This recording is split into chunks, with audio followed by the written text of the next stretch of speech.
How are you all? So today in this video we will be discussing about the last topic of quadratic equation, okay, that is nature of roots. Okay, so today we will be discussing about nature of roots. So basically what happens when we are finding the roots of any quadratic equation, so there are some methods. The first one is your which method? That is your factorization method. So using factorization method, that is your splitting the middle term, you can find the roots of quadratic equation. The second method is your completing square method. Completing square method, clear? And the third method is your quadratic formula, which we have discussed in our last video. Okay, quadratic formula, that is minus b plus minus b square minus 4ac under root by 2a. okay, so when you are finding the roots of the quadratic equation by any one formula, आप कोई भी एक formula से या कोई भी formula से जब आप क्वाड्रेटिक इक्वेशन का रूट्स निकालते हो तो उस रूट्स का नेचर क्या होता है, क्या क्या रूट्स का नेचर हो सकता है, किस टाइप का रूट्स आपको मिल सकता है, उसके बारे में हम लोग डिस्कस करेंगे। उसके रिलेटेड फार्मूला के रिलेटेड हम लोग बात करेंगे, उसमें क्या कंडीशन है, क्या क्या केसेस हैं, उसके बारे में आज हम लोग इस वीडियो में डिस्कस करेंगे। चलिए, जब हम लोग यहाँ पे बात करते हैं तो you know that the according to sorry students, so according to your quadratic formula we know that your minus x is equal to minus b plus minus b square minus 4ac by 2a. okay, so in this quadratic formula you can see this b square minus 4ac, b square minus 4ac is under square root. So basically this b square minus 4ac is denoted as capital D. Clear, इसको हम लोग क्या बोल सकते हैं, capital D. So basically D stands for discriminant. Clear, so D का मतलब क्या होता है, डिस्क्रिमिनेंट. क्लियर, सो अगर हम लोग इस फॉर्मूला को लिखना चाहें तो हम लोग ऐसे लिख सकते हैं x is equal to minus b plus minus d under root, clear, by 2a. So basically this d is nothing but your b square minus 4ac. is it clear? So d is known as discriminant. So on this value of discriminant, that means ये b square का b square minus 4ac that is equal to discriminant के value के ऊपर ही depend करता है कि हमारा जो क्वाड्रेटिक इक्वेशन होगा उसका रूट्स का नेचर क्या होगा. बात समझ में आया? तो अगर ये डिस्क्रिमिनेंट का हम लोग का कुछ कंडीशन हम लोग अभी डिस्कस करेंगे अभी. तो अगर डिस्क्रिमिनेंट का वैल्यू कुछ होता है तो उस केसेस में नेचर ऑफ रूट्स क्या होगा उसके बारे में हम लोग अभी बात करेंगे. चलिए, सो बेसिकली यहाँ पे आप लोग देख सकते हैं मैं ईफ के बाद 3 चीज़ लिखा हूँ. सो यहाँ पे देखिए if b square minus 4ac, if b square minus 4ac mean that means your d, if d is equal to 0. अगर कोई भी एक क्वेश्चन हम लोग अभी डिस्कस करें, मान लो कोई भी क्वेश्चन में आप जो कोई भी क्वाड्रेटिक इक्वेशन आपको दिया होगा ए बी सी का वैल्यू आप उससे निकाल सकते हो. उससे जब आप बी स्क्वायर माइनस 4ac का वैल्यू निकालेंगे, अगर वो 0 के साथ इक्वल आया तो जो भी आपका क्वाड्रेटिक इक्वेशन का रूट्स होगा that is what, two equal real roots. तो ऑब्वियसली जो रूट्स होगा रियल होगा और वो क्या होगा, दोनों रूट्स इक्वल होगा. बात समझ में आ रहा है? दोनों रूट्स क्या होगा, इक्वल होगा. मतलब अगर एक -4 आ रहा है तो दूसरा भी -4 आएगा. एक अगर √2 आ रहा है तो दूसरा भी √2 ही आएगा. Is it clear? क्लियर. अब इसमें और एक कंडीशन ये है कि अगर आप लोग देख सकते हैं कि मैं लिखा हूँ x is equals to minus b plus minus d by 2a. तो अगर ये d का वैल्यू 0 हो गया तो ये टोटल 0 हो जाएगा. दैट मीन्स ये हो जाएगा आपका minus b plus minus root over के नीचे 0 बाई 2a. तो इसका मतलब है क्या है, माइनस बी बाई 2a.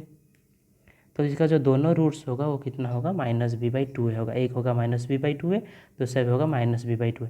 तो यहाँ पे आप लोग देख सकते हैं मैं यहाँ पे लिखा हूँ कि B square minus 4ac is equal to 0, that mean discriminant is equal 0. So the roots are minus B by 2a and minus B by 2a. Is it clear?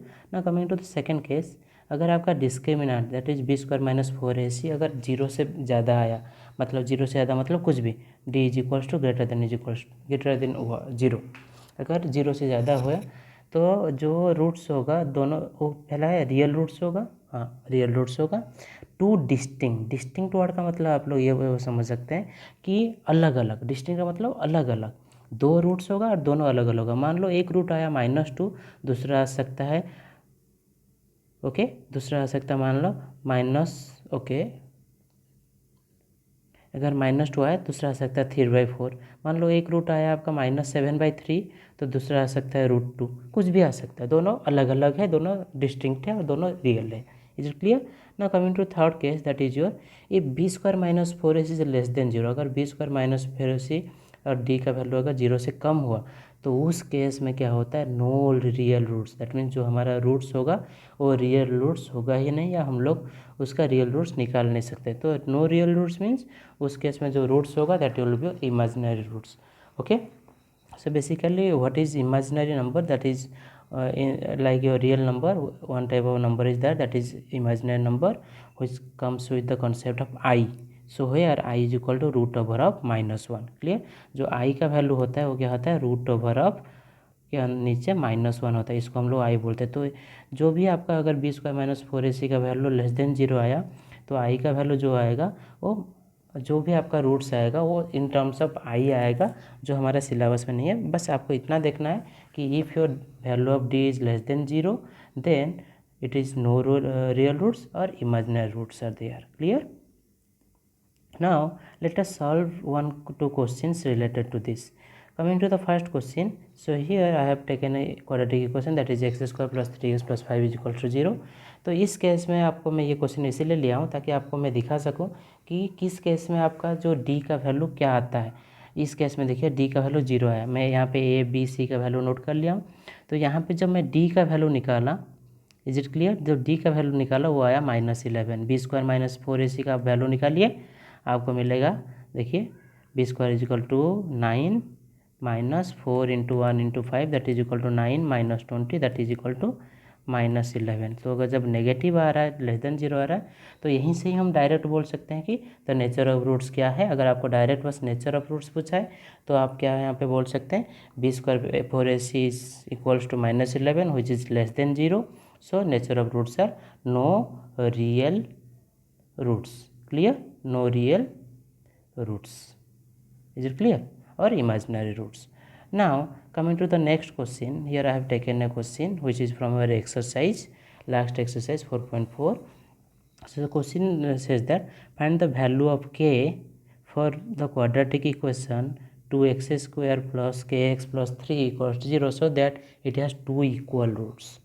मतलब हमें k का वैल्यू निकालना है, किस वैल्यू के लिए ये quadratic equation आपका क्या होगा, उसका जो दो रूट्स होगा दोनों इक्वल होगा। तो हम लोग ये जानते हैं कि if two equal roots are there then we can say that your d must be equal to 0। So here I have written that c if quadratic equation has two roots that then b² - 4ac और d must be equal to 0। So we know that here a is equals to 2, b is equals to k and c is equals to 3. So putting the value we get k² - 4 × 2 × 3 is equal to this, k² - 24 is equal to 0, k² is equal to 24.